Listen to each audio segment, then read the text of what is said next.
Kondisi Hikmah istri Hamka, trauma ditanya soal suami. Polisi sebut ditanya hal biasa masih bisa jawab. Terkuak kondisi terbaru Nur Hikmah Fujianti, istri mendiang Hamka Rusdi. Hamka Rusdi merupakan pria yang tewas bersama anak bungsunya AQ di dalam rumahnya di Koja. Kapolres Metro Jakarta Utara, Kombes Pol Gideon Arif Setiawan membeberkan kondisi terkini Nur Hikmah. Gideon mengungkapkan Hikmah belum bisa menjawab secara jelas pertanyaan-pertanyaan penyidik terutama soal kematian sang suami.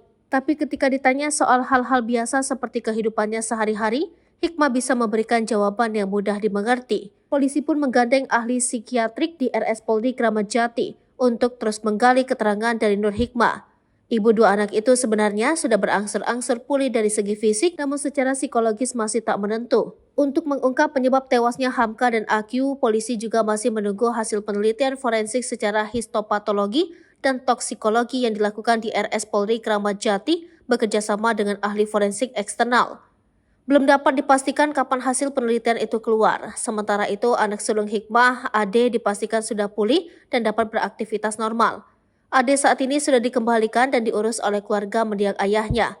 Sebelumnya, misteri bau busuk berhari-hari dari rumah yang ditinggali Hamka, Hikmah, Ade, dan AQ akhirnya terungkap pada Sabtu 28 Oktober 2023 lalu.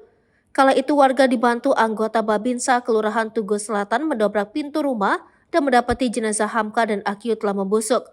Di sisi lain, warga juga mendapati Hikmah hanya termangun di sofa lantai 2 rumahnya dan sang anak sulung lemas di dalam kamar.